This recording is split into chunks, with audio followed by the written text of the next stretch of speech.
Olá, minhas amigas educadoras, pais e alunos. Estamos aqui hoje com mais um programa Alô Educação. Conto com a presença do professor Alex, direto de Teresina. Veio trazer sua vasta experiência na área da educação como gestor escolar e CEO da editora Vortex. Obrigado, professor. Gratidão por estar aqui com a gente. Gratidão mesmo por ter vindo de tão longe para contribuir com o nosso programa. Aguardo vocês no próximo bloco.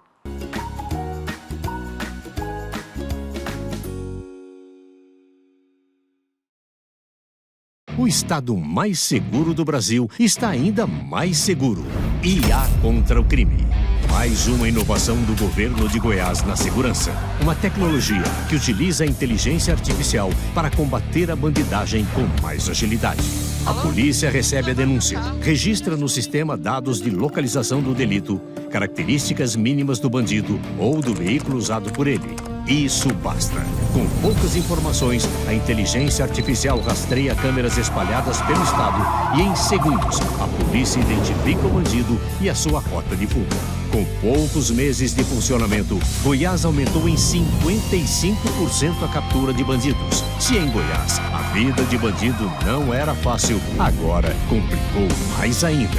IA contra o crime. É inovação, levando mais segurança para você. Governo de Goiás, o estado que dá certo e é o mais seguro do Brasil.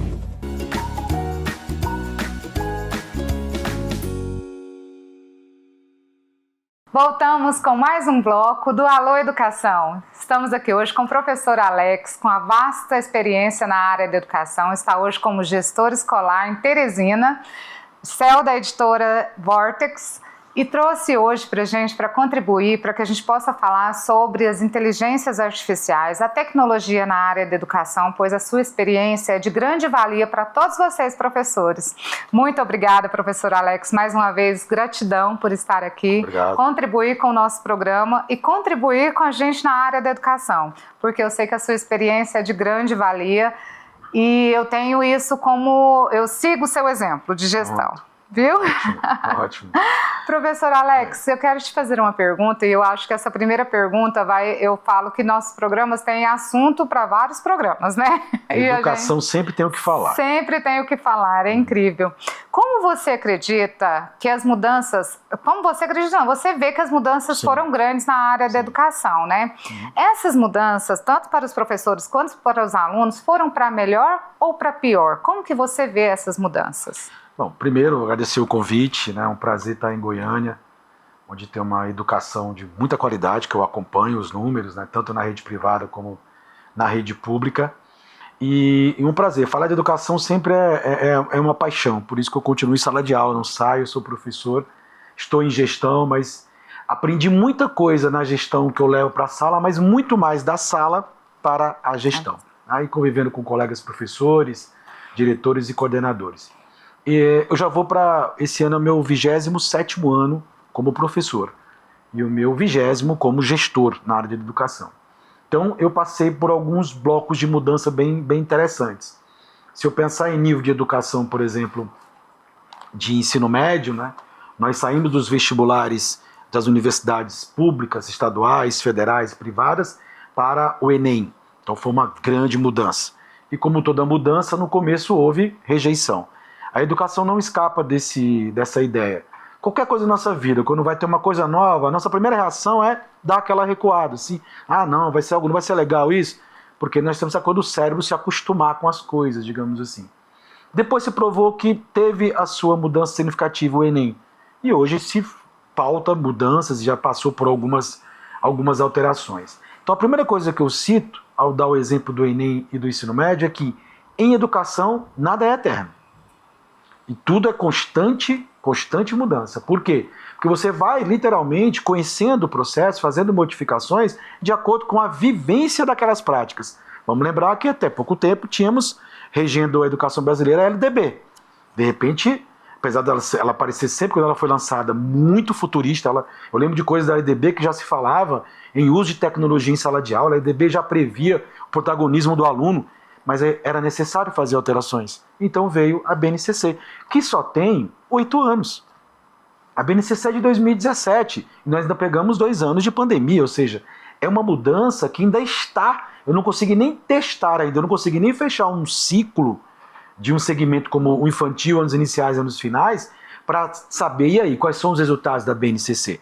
Mudança. Professores gostaram no primeiro momento? Claro que não. Então, eu vou ter que rever. No ensino médio, né? Principalmente. O ensino médio, aliás, ele não funcionou. Não funcionou. Na prática, o ensino médio funcionou, porque a aposta dos itinerários não deu certo, trocaram o nome, não fizeram as coisas que era para fazer, que era você arquitetar, deixaram muito solto. E hoje, literalmente, uma mudança que não mudou nada. Posso lhe afirmar que uma mudança que não mudou para nada. Continua o foco no vestibular e pronto. Se está certo ou não, aí a gente tem que fazer uma avaliação. Então, em educação, tudo é muito lento. Quando você vai lançar alguma coisa, dizer, quero lançar uma coisa... Calma, porque em educação não é do dia para o outro. Você precisa de um ano letivo para testar várias coisas, para observar várias coisas, e isso faz com que você tenha essa possibilidade de mudança.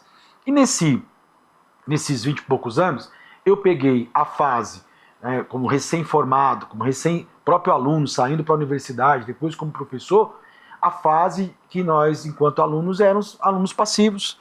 A sala de aula era copiar, anotar, olhar para o quadro, prestar atenção no professor, fazer provas num estilo mais memorialista, né, bem de conteudismo que a gente chama raiz, aquilo chamado o ensino tradicional. E aí, de repente, surgiu ali, por volta dos anos 2004, 2005, uma febre que era usar as tecnologias na sala de aula. E aí a gente vai citar. Por quê? Porque o Brasil tem essa coisa, eu acho que não é só o Brasil, a gente tem essa coisa de querer trazer modelos externos e achar que é só trazer e colocar aqui. São realidades múltiplas que nós vivemos em educação, seja o setor público ou privado. E na época eu lembro, a grande vedete era o ensino da Finlândia. Além da Finlândia, tinha o Canadá como referência, a França como referência, a Coreia do Sul como referência. Continuam sendo referências até hoje. Mas hoje, além delas, vamos citar Filipinas, China, Singapura, que não eram falados antes, que também trouxeram inovações interessantes. Então eu peguei aquela vibe, já como professor, de que eu tinha que tentar, nas minhas aulas, inserir algo tecnológico, porque era o futuro daquela criança, daquele aluno. E naquele momento, realmente, eu vi as escolas se preparando, salas informatizadas. Eu lembro que nas propagandas de escola, além de falar, né, da estrutura, você mostrava a sala de aula. Era laboratório de informática. Tinha que ter o laboratório de informática. Se você não tivesse laboratório de informática, a sua escola era uma escola considerada ultrapassada. Né? Então, e nisso, teve aquela febre. Tudo bem, funcionou para aquela geração.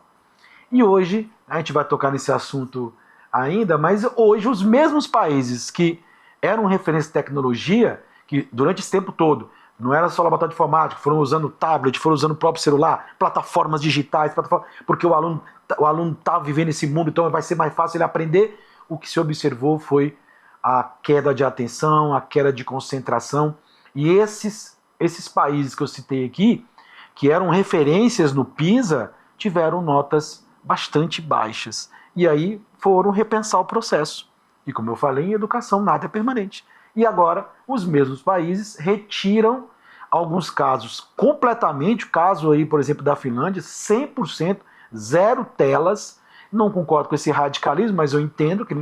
Então, de novo, estão experimentando. Pode ser que amanhã eles retornem com alguma coisa, mas nesse momento, a França, o Canadá e a Finlândia são um exemplo de países que tiraram as telas. E se você quiser radicalizar um pouco mais, a Austrália está abolindo redes sociais para menor de 16 anos, porque viu mais danos do que benefícios. E eu tenho a impressão, né, que a Europa também já está avaliando isso, a União Europeia já está criando um projeto, isso vai chegar também na América do Sul, Brasil, Estados Unidos, a América como um todo, vai ter que se repensar, apesar de sempre saber que vai ser muito polêmico você proibir, porque quem já usa não vai querer deixar de utilizar. Então, finalizando essa parte, em educação nós temos que tomar muito cuidado com o que a gente vai achar que vai dar certo, porque permite-se que o percurso seja alterado para melhorar cada vez mais as práticas. Então vi muitas mudanças, mas também já vi muitos retrocessos, que nem sempre o retrocesso é ruim. Nesse caso, eu usar o retrocesso para voltar ao livro físico, para trabalhar o dia a dia, o chão de sala de aula que a gente chama, usando aqui uma expressão, né, a aula raiz, digamos assim, tem provado que os alunos têm voltado. Agora, eu não posso ignorar as tecnologias, isso é fato. É pensar na melhor maneira de se utilizá-las. Professor Alex, e pensando nessas novas tecnologias, é que eu vou deixar uma pergunta bastante curiosa para o próximo bloco, que é: você acredita que a inteligência artificial veio a contribuir ou veio a atrapalhar a nossa educação? Como que você vê hoje os alunos utilizando essas tecnologias, não essa tecnologia, mas essa plataforma, né? Como que você vê isso? Que isso atrapalha ou ajuda? Vou deixar para o próximo bloco, te aguardo.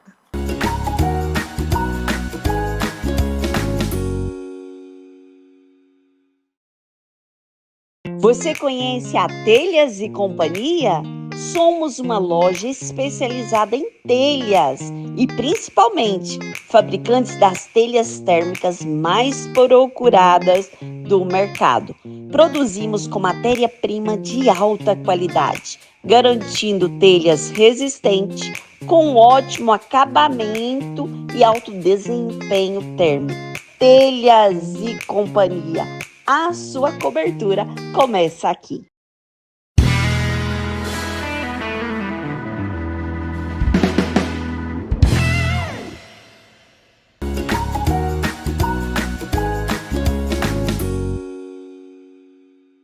Voltamos com mais um bloco do Alô Educação com o professor Alex. Que experiência, que histórias que eu vejo que a gente precisa de estar sempre repensando a maneira de educar. E você sempre traz assuntos relevantes. Eu já assisti várias palestras suas e nas suas palestras eu te confesso que você consegue prender a minha atenção. E eu tenho certeza que os professores que estão te acompanhando agora estão com essa mesma sensação. Que delícia, né? De ouvir, de estar sempre aprendendo. Gratidão mais uma vez. E eu deixei uma pergunta bem curiosa no bloco anterior. A inteligência artificial atrapalha ou ajuda os nossos alunos? Professor, como você vê esse novo cenário hoje? Bem, da mesma forma que nós falamos agora há pouco da novidade ali nos anos 2000, da inserção das tecnologias em sala de aula, é mais uma novidade. O fato é, assim como as redes sociais surgiram e no primeiro momento só se viram benefícios e depois se viram malefícios, com a IA vai ser a mesma forma. Eu vou falar aqui de dois aspectos. Primeiro, o Alex, usuário da IA dia a dia. Como gestor, por exemplo, é muito eficiente para mim. Porque eu consigo ter uma devolutiva, e aí tem que lembrar sempre, até o termo é interessante, porque inteligência artificial é muito curioso, porque não existe inteligência artificial, inteligência é inteligência. Tem sempre que pensar uma coisa, quem alimenta a IA somos nós. Então tudo vai depender da maneira como que você pergunta, a resposta vem daquilo que você pergunta, como você pergunta.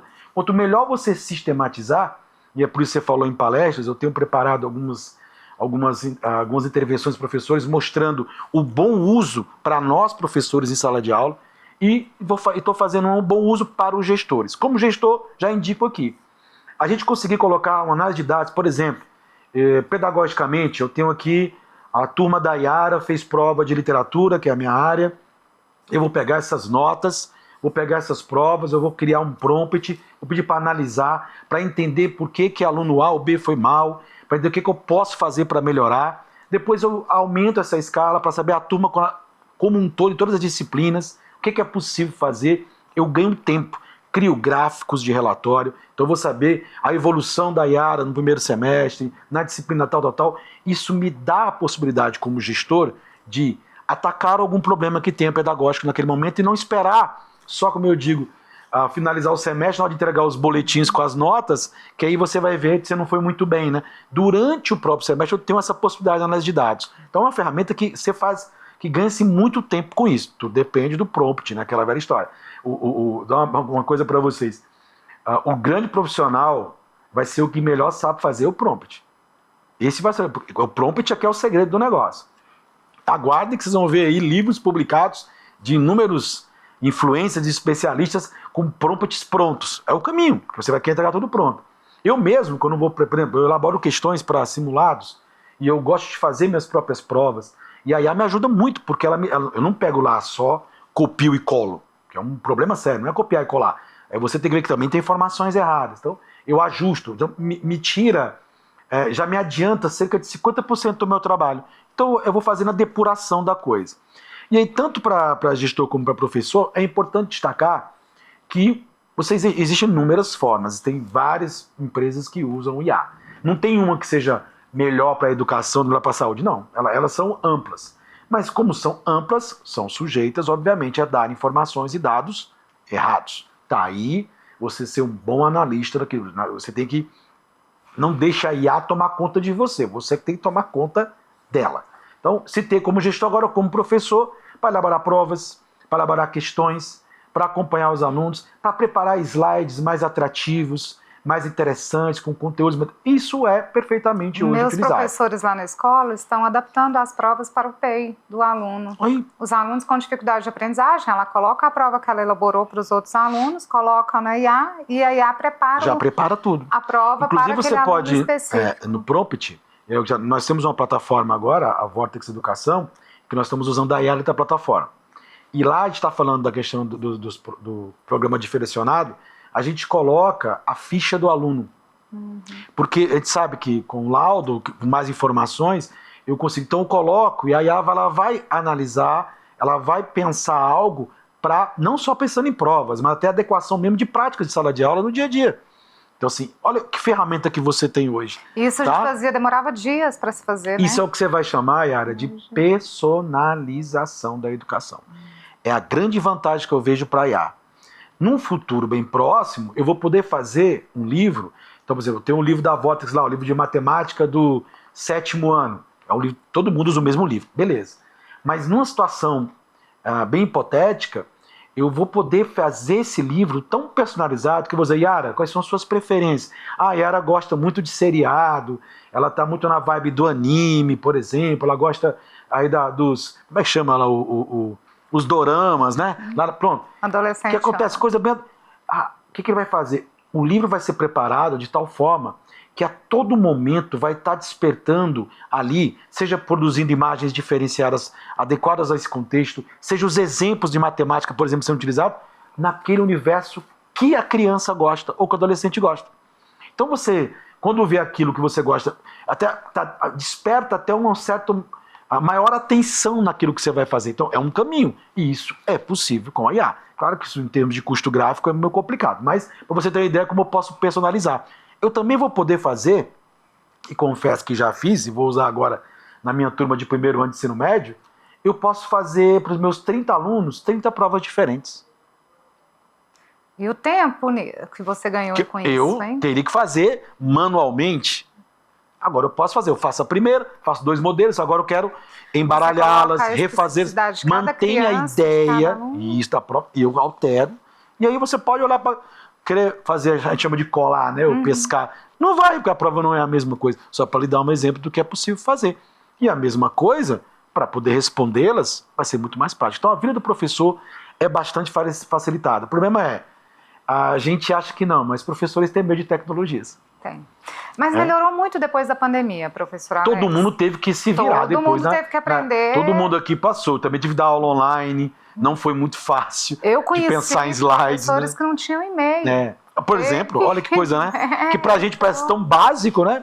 Não é. Tinha. Então, não é. assim, eu vejo que a pandemia veio, né? Não Veio. teve só coisa ruim, mas veio agregar essas novas Sim. tecnologias para o professor. E ele teve que entrar nessa imersão. E foi bom, Teve que não foi aprender. ruim. A maioria ficou. Alguns ainda são resistentes, e isso é perfeitamente normal. Mas o que eu quero, eu sempre levo nas palestras, eu digo para os professores, eu quero falar para vocês aqui que eu, como professor e como gestor, eu tento criar soluções para facilitar a sua vida, porque eu sei que você, professor, como eu, não temos tempo. A palavra tempo é o nosso problema. Então, tudo que eu puder fazer para facilitar o seu trabalho no dia a dia, eu vou fazer. E a IA me permite isso. Agora, Yara, pensando para o aluno. Ah, agora que eu quero ver. Vamos aqui. Vou te dar um exemplo prático que aconteceu comigo essa semana. Dia de segunda-feira eu tenho uma aula numa turma de primeiro ano de ensino médio, do aula de literatura, e essa turma é uma turma de alunos considerados especiais, de uma média maior, né? Uma turma olímpica que a gente chama. E eles, professor, a sua prova está chegando e a gente não sabe o seu modelo de prova. Como é que é a sua prova? Eu falei, gente, a minha prova vai avaliar os conhecimentos todos que a gente estudou, veja que a gente está respondendo questões em sala do livro, então é um direcionamento. Eu não gosto de perguntar, tipo, o que é isso, o que é aquilo, defina. Eu acho que isso é muito... Então eu gosto de contextualizar, ainda mais na literatura. Então eu vou usar trechos de poema, trechos de romance, de peças teatrais, para trabalhar os gêneros e por aí vai. Tá bom. Aí, professor, que eu peguei todos os seus slides, joguei na IA e pedi, eu falei um pouco sobre o senhor, como é que é a sua aula, e eu pedi que a IA produzisse um modelo de prova. Eu falei, que bacana, você desenvolveu um bom prompt, que você colocou algumas características minhas, isso aí já direciona. E aí, como é que tá a prova? Pessoal, achei que a prova ficou um pouquinho bem extensa, com muito texto. Eu falei, não, o caminho vai ser esse. Eu brinquei, você respondeu a prova? Se respondeu, como é que você foi? Eu não fui bem, não. Então, prepare mais resumos, então, com a IA. Responder, então, estude as mas é para você saber que já estão usando IA. Elas já baixaram o aplicativo, seja do ChatGPT, do Deepfake, da Gemini, já estão usando. Então, assim, não adianta eu querer proibir ou ir de encontro a isso. Na escola em que eu trabalho, né, os celulares são colocados logo no começo da aula ali, não pode acessar celular de forma alguma, exceto no último horário em que é aplicado quizzes, que aliás os quizzes feitos aonde? Pela IA, né, para facilitar a vida do professor, que fazia manualmente antes, tá? Então, assim, os alunos vão... Mas eles vão usar à tarde no contraturno, eles vão usar quando estiverem sozinhos, já estão usando para fazer mapas mentais, resumo do assunto da prova. Eles pegam o sumário, preparam o resumo da prova. Então, eles sabem usar. Qual é o meu papel como professor? Mediar isso da melhor forma. Mas você não acha que essa forma deles usarem, fazerem esse resumo, eles estão deixando de pensar? Isso, é o que eu estou chamando a atenção. Se é resumo, se é mapa mental, é para dar aquela... revisar. Nunca vai substituir o teu estudo aprofundado. Então, a ordem nunca é começar pelo resumo para você estudar depois. Primeiro você tem que estudar o conteúdo, terminou, faz exercício, sentiu-se seguro? Beleza? Vai agora fazer a revisão. Não, errei algumas questões. Pede mais questões, pede para a IA montar mais questões para você responder, pede para a IA fazer um mini simulado para você. Aí sim, você está usando de forma correta e não substituir. Da mesma forma, uma analogia tecnologia nunca vai substituir o papel do professor. Jamais. Senão não precisaria ter professor, senão tudo resolvia na IA. Agora, o que é necessário é melhor utilização disso. Eu até digo, melhor estar ali tentando bater cabeça com prompt, que se você também desenvolve o raciocínio. Como é que eu vou criar aqui? Como é que eu vou usar a linguagem? É uma forma de desenvolvimento de raciocínio também, computacional, né? Falando em BNCC da computação também, que foi recentemente promulgado. É melhor que estar ali em rede social só passando, perdendo ali, os algoritmos pegando você. Então, tudo tem a sua medida, não pode ser nem exagerado nem deixar de usar. O que eu não posso nesse caso, proibir, não vai resolver nada. E você acredita que tem uma idade certa? Só para o ensino médio? Olha, eu acredito que para a IA, fundamental, segunda fase? Precisa ser ali, a partir do 9º ano, acho que um adolescente dos seus 15 anos já tem condições de ter um discernimento bom para usar. Acho que antes não, vai ficar muito infantilizado. Porque, a não ser que a criança tenha esse desenvolvimento do prompt, queira ter esse interesse. Eu acho que a escola, nesse momento, que entra para começar a falar um pouco sobre computação, falar um pouco sobre programação, e aí sim, quando ele chegar lá na frente, que ele tinha um pouco mais de maturidade, para ele melhor utilizar, senão ele vai ficar utilizando o básico do básico. Tipo assim, faça um resumo do que é mitocôndria. Isso é muito básico, assim, então isso não vai agregar tanto, que é o perigo é substituir o estudo, como você falou. Então, acho que acima de 15, 16 anos, da mesma forma que eu entendo e eu concordo em termos de redes sociais. Isso eu acho que não deveria... Que as redes sociais acho que antes dos 16 é impossível, né? Esse corte na faixa etária de 16 anos, para mim ainda é muito cedo, sabe? Assim, eu acho que rede social hoje, principalmente nesse mundo onde a depressão está tomando conta, onde o mundo do outro é mais bonito do que o nosso, a rede social, a criança tem que estar com um emocional muito bom para estar usando.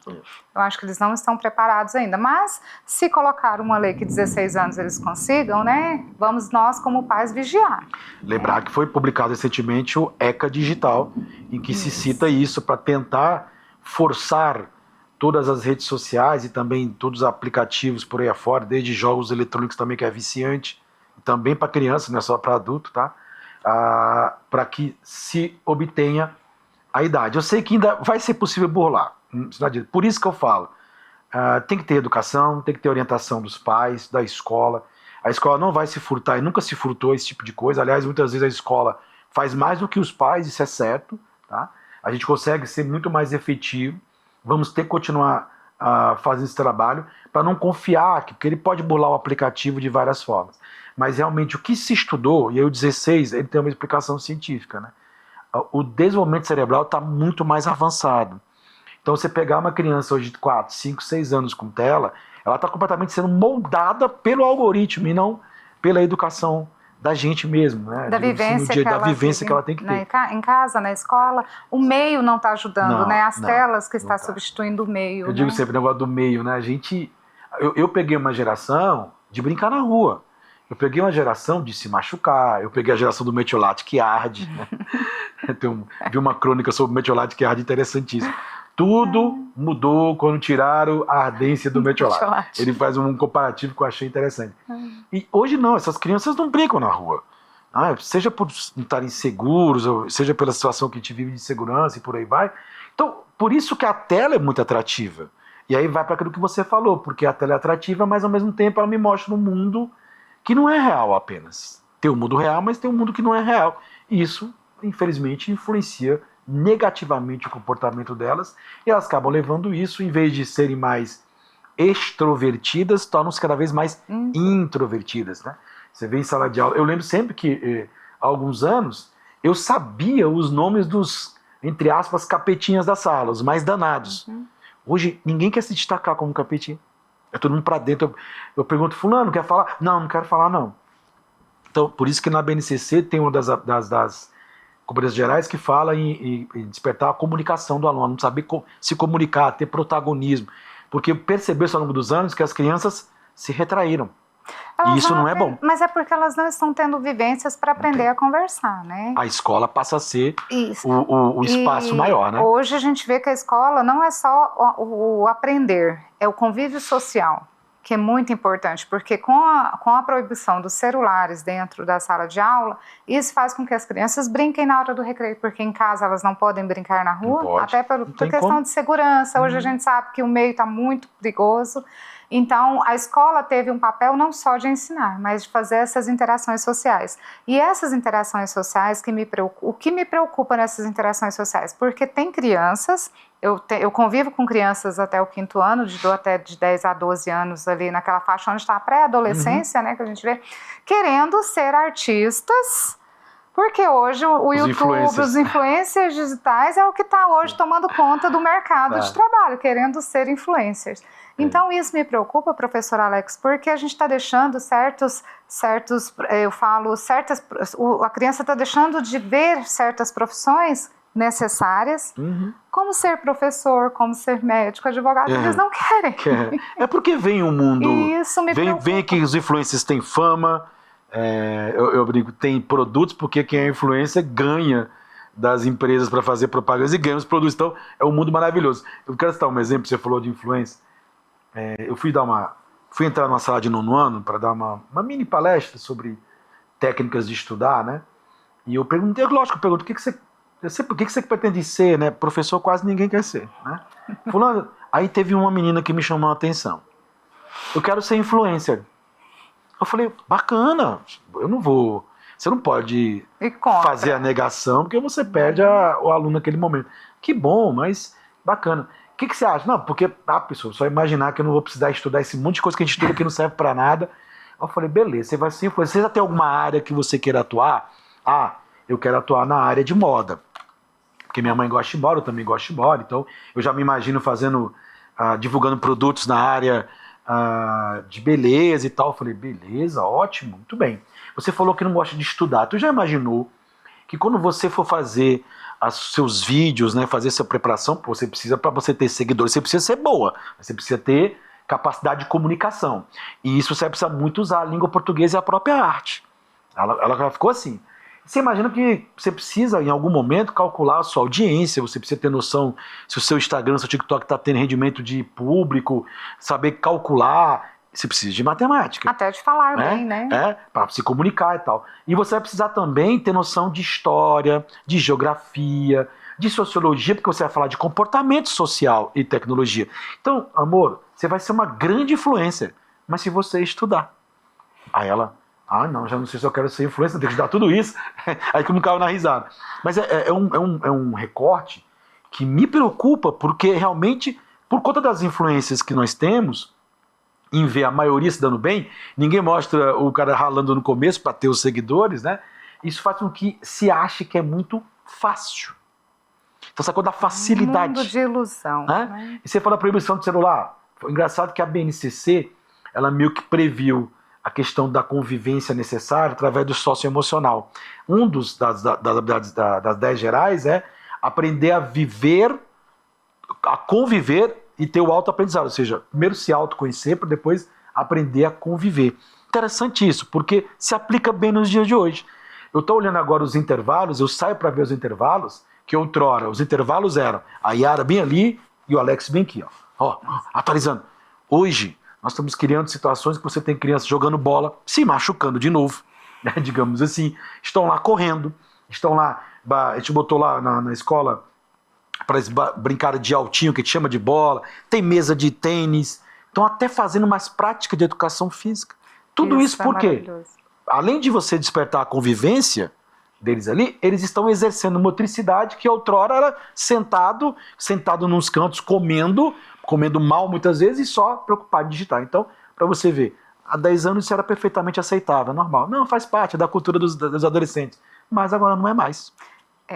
E pensando nessa geração, professor Alex, que a gente falou nessas mudanças, nesse protagonismo da educação que a gente vem vendo hoje, que o professor, além dele estar sempre tendo que se atualizar, estudar, que nós, professor, nunca paramos de estudar, só que nós estamos tendo uma barreira muito grande com relação à inclusão, né? Eu vejo que o senhor também já é professor universitário. Eu vou deixar uma pergunta para o próximo bloco, e o último, é uma pena, para a gente trabalhar essa questão da inclusão. Como capacitar os nossos professores para estar trabalhando com a inclusão? Vou deixar essa pergunta, esse tema para o próximo bloco. Te aguardo vocês no próximo bloco.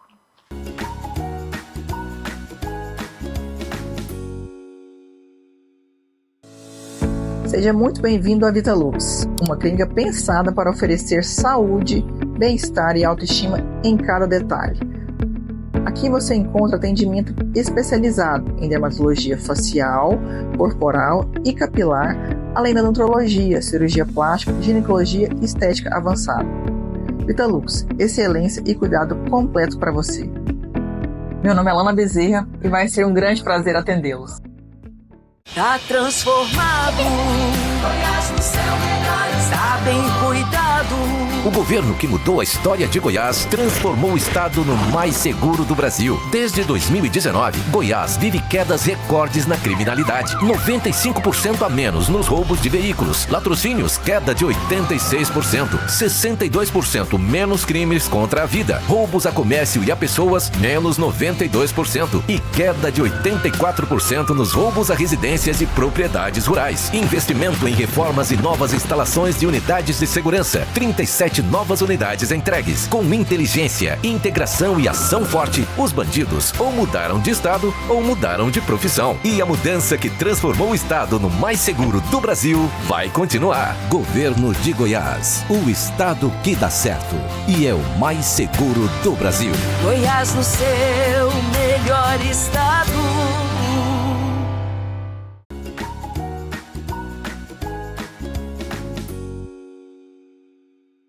Voltamos com o nosso Alô Educação com o professor Alex, com a vasta experiência que eu estou encantada com a nossa conversa. No entanto, que eu só estou escutando. Hoje eu estou mais escutando que falando, porque a sua experiência, professor Alex, nos deixa a gente muito reflexiva, muito pensativa, né? E isso é muito bom, porque nós, professores, a gente tem que sempre pensar que a educação está em mudança, em constante evolução e às vezes até em retrocesso, como o professor Alex colocou. E que esse retrocesso não é ruim. Nós temos que sempre repensar as nossas práticas pedagógicas para que a gente se torne um profissional cada vez melhor. E eu deixei uma pergunta, professor Alex, sobre a inclusão. Como você vê essa inclusão hoje na área da educação? Como que você vê esse excesso de laudos, a capacitação dos professores para essa inclusão? Porque eu fiz pedagogia, professor Alex, eu não tive esse conteúdo na minha graduação. Eu estou aprendendo, eu costumo usar um termo que eu estou trocando a roda do carro com o carro andando. Né? Então é essa preocupação com essa capacitação dos professores hoje para que a gente possa tornar essa educação e essa inclusão realmente acontecer. Porque hoje está muito complicado, porque parece que está todo mundo perdido, os pais, os alunos, os professores, a escola e o diretor, nós como gestores ficamos ali no meio, entre pais e professores. Como que você vê essa realidade hoje, professor Alex? Bom, eu citei no primeiro bloco, Yara, que educação, ela nada é momentâneo, a curto prazo, tudo é médio e longo prazo e sempre sujeito a alterações e mudanças. A questão da inclusão, primeira coisa, nós não podemos nos furtar desse assunto porque é nossa realidade e vai ser durante os próximos 20, 30 anos. Vou estar aqui no meu tempo, né, mas na minha sala de aula, eu não me lembro de ter convivido com alunos autistas, eu não me lembro de ter convivido com alunos com síndrome de Down ou qualquer outra situação de tipicidade, né, atipicidade, não me lembro. Mas eu sei que tinha. Provavelmente, se eu fizer, né, existe até hoje alguns exames que eu vou ter, acho que todos nós teremos. Temos que pensar que a sociedade nos últimos anos se alterou de tal forma, seja na alimentação, no comportamento, nas questões de vida, que agora, a estatística que foi colocada, que se antes era de uma criança para cada 100 mil, agora são cerca de 13. Então está aumentando, então vai ser uma realidade de salas de aula. Segundo ponto, você citou na sua fala que o professor não foi preparado. E eu vou dizer, arrisco dizer, continua não sendo, porque eu vejo os currículos de pedagogia e de licenciatura, eu não vi nenhuma até agora eu não vi nenhuma disciplina voltada para a educação inclusiva.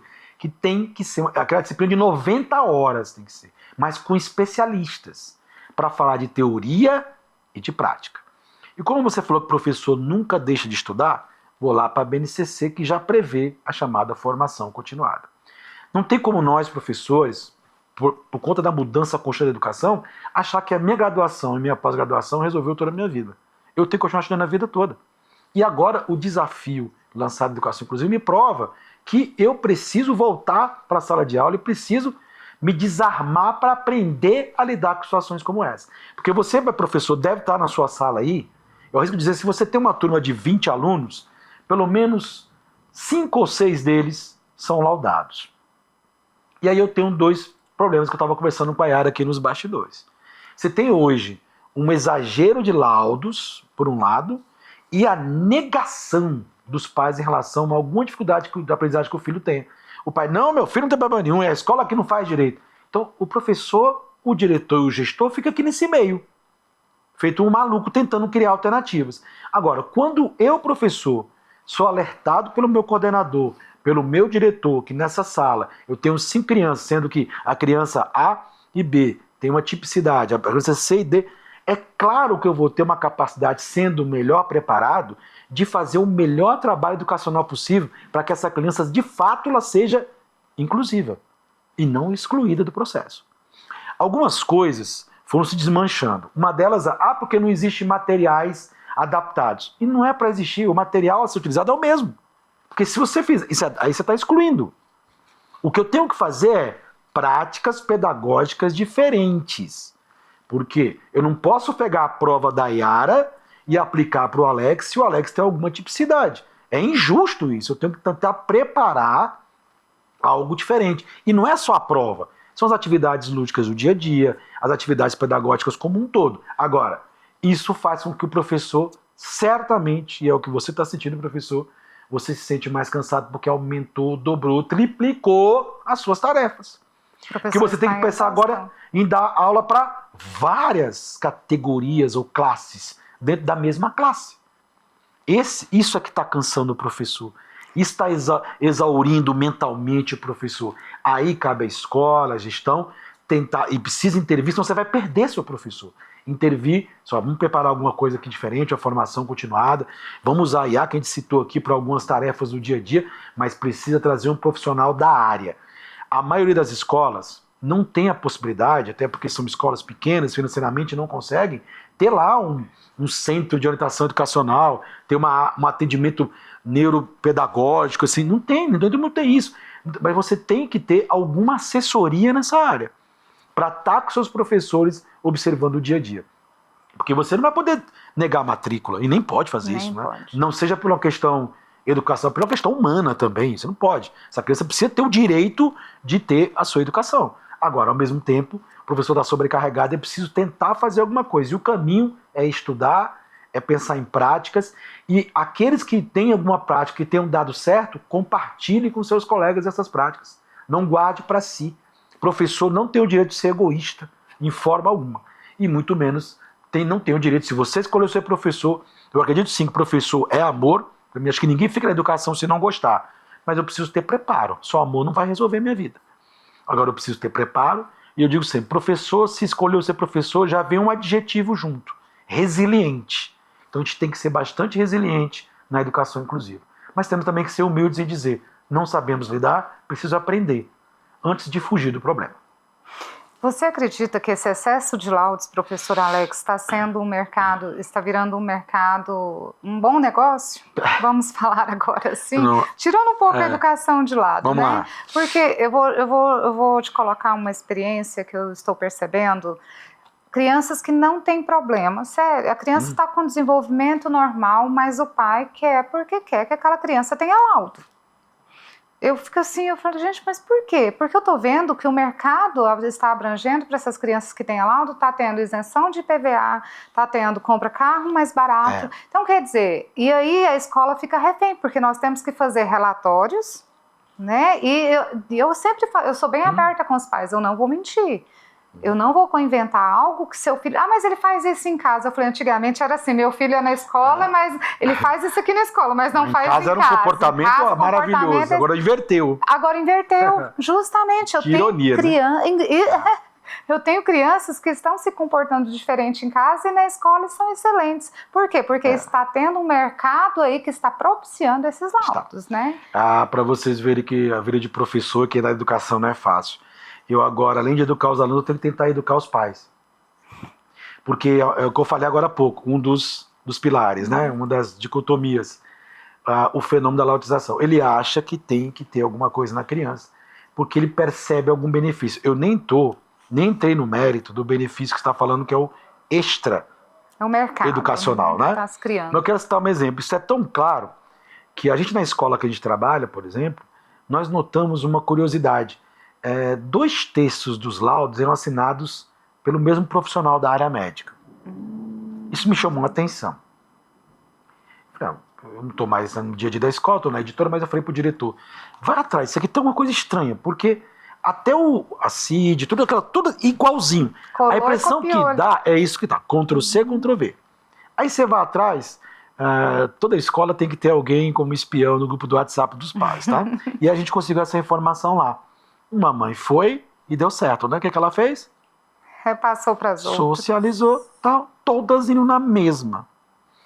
Porque viram vantagens, aí eu repito, não vou entrar no mérito que é absurdo, é antiético, não tem o que dizer de você usar esse tipo de coisa para benefícios como IPVA, ou ter direito ao cordãozinho para ter benefício. Absurdo, absurdo.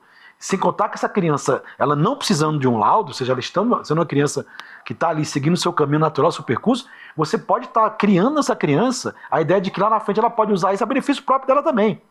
Então você vai criando um vício, então, ou seja, olha o mau exemplo que você está dando. Mas eu queria citar o fato de que, no caso aqui do aluno, eu perdo a oportunidade de fazer um trabalho direcionado, quando eu não tenho um laudo, ao mesmo tempo eu posso fazer um trabalho errado se estiverem me forçando que aquela criança precise de um laudo de alguma coisa. O que eu digo para as escolas, aí pensa como gestor, né? Como gestor, eu tenho a seguinte experiência. Campanha de matrícula, você vai querer receber alunos novos, você precisa obrigar que os pais tragam a criança na escola. Você precisa ver a criança. E aí eu preciso de alguém, um profissional da área, como é que a gente faz lá? Para dar um exemplo para vocês entenderem. É marcada uma entrevista, tem a aplicação de uma prova, é curricular isso, até para você obter desconto, para não dar desconto assim aleatório, mas a gente tem uma estratégia. Quando a gente faz a entrevista com os pais, eu tiro a criança daquele momento ali e coloco ela numa sala multissensorial com a profissional, para que ela observe. Porque agora eu vou voltar, o pai que nega que tem alguma coisa, você descobre na entrevista. Ou o pai que diz que tem, já trouxe a criança porque ela até assim, papá, e não tem. Então, eu já tenho pelo menos uma prévia. E nunca só chegar e receber o laudo, tá bom, arquivo o laudo. Não, conteste, vá atrás, pergunte. Porque a escola é que vai ser responsabilizada em qualquer situação. Porque o pai, às vezes o pai tem aquela coisa, entreguei aqui na escola... Lavo minhas mãos e a escola que dê conta. E a nossa responsabilidade não pode ser... Aí é o momento maior da chamada responsabilidade compartilhada. Os pais não podem se eximir desse tipo de coisa, não. Ao mesmo tempo, também não pode querer interferir no processo educacional. Então, vejo que o negócio é muito complicado, né? É muito melindre a situação da educação inclusiva no Brasil. E nós estamos no extremo. Estamos. Né? Eu vejo que a inclusão hoje, ela não foi nos preparada, foi nos imposta, né? Não teve um preparo, foi colocado e ali a escola que se vira, o professor que se capacite sozinho e vamos junto, né?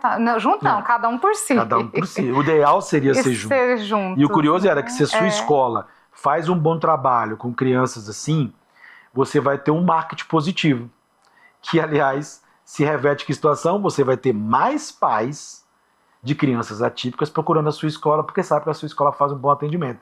E aí você fica numa situação cada vez mais complicada, porque as suas salas de aula mudam cada vez mais. E eu não posso, como outrora foi sugerido, foi até falado em lei, que eu achei um absurdo naquela época, que pensou-se na ideia, via MEC, acreditem, tá? E não estou falando de política aqui, pelo amor de Deus, mas num governo que já se passou, olha, o ideal é criar salas específicas para crianças atípicas. Aí é segregação. Onde que vai estar aí não é inclusão.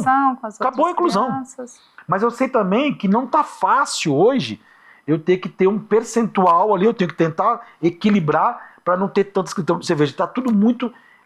ainda é uma situação, a educação ainda é uma situação que nós não temos nenhuma certeza.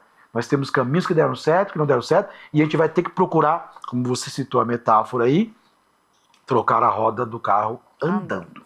Não vai ter solução definitiva e nem mágica. O que vai ter, professor cada vez mais sendo preparado para atuar da melhor forma, a escola dando esse suporte ao profissional, mas a escola exigindo da família a participação efetiva. Porque não adianta nada você fazer um trabalho bem em sala de aula e lá em casa a criança fica completamente aleatória, completamente solta. Não pode fazer isso. Então, também tem que se fazer reuniões pedagógicas, convidar profissionais da área para educar os professores contra uma situação dessa. E não só os professores, os pais também. Desculpe, pais, eu ia falar reunião de pais, perdão. Isso. Reunião de pais. A gente tem que educar os pais, fazer encontro de pais. Eu vejo que a escola, ela tem que trazer a família para dentro da escola, né? Os pais, eles têm que serem mais participativos. Eu sei que a falta de tempo, eu sou mãe também, eu sei que a falta de tempo da gente que trabalha o dia todo, ainda estuda, estamos nos capacitando, estamos estudando, trabalhando, cuidando de casa, de filho, marido, mas... Quando a gente decide ser pai e mãe, filho é a prioridade. Nós temos que deixar os filhos em primeiro lugar, a nossa vida profissional em segundo, né? Eu vejo que os filhos, eles são um reflexo daquilo que a gente ensina para eles. Então, se você deixa eles para a escola educar, cadê os seus princípios? Cadê a sua percepção como família, com as suas ideologias que você tem que passar para ele para a vida futura? Onde vão estar? Onde vai se parar isso, né? Então eu vejo muito complicado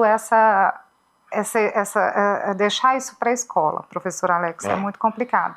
Principalmente para as crianças laudadas. Isso. Os pais hoje acham que a escola virou terapia. E não é. Não pode e não confundir, é as terapias. Né? Terapia não é o lugar lá. Tem que fazer, mas não é lá. Tem que fazer, mas não são lá, né? Nós temos o nosso papel de ensinar, de fazer a interação social, de colocar aquela criança no meio, né? Onde ela vai se sentir bem acolhida, onde ela vai descobrir as habilidades que ela possui. Isso é importante. É o papel da escola, porque a escola, ela trabalha nós trabalhamos como escola para preparar os nossos filhos e os nossos alunos para o futuro, né? Para ter um emprego, para ser autônomo no futuro, porque nós não vamos ser pais a vida inteira, né? E como que vai ser essa criança no futuro? Então a escola tem um papel de deixar essa criança preparada para o futuro. Só que sozinho nós não conseguimos, nós precisamos de uma equipe multidisciplinar, onde a grande maioria dos pais acha que só a escola, né, professor Alex? É bem por aí, né? Sem contar, eu não citei isso, mas a escola privada especialmente sofre com a situação. Para eu ter essa equipe multidisciplinar, eu preciso ter investimento. Para eu fazer investimento, eu preciso mexer na matrícula, na mensalidade. E aí isso também já é muito sensível para as famílias, a gente sabe disso. Isso aí já é tema para próximo programa, professor Alex. Fica a dica aí, né?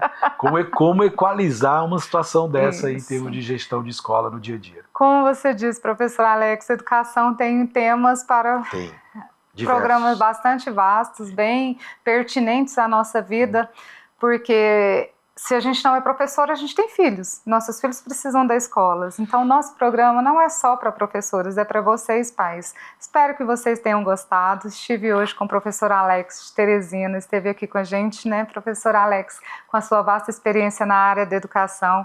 Mais uma vez, gratidão. Obrigado. Obrigado vocês pela audiência. Conto com vocês na audiência nos próximos programas, aqui na TV Alô Brasil, na Alô Educação. Muito obrigada.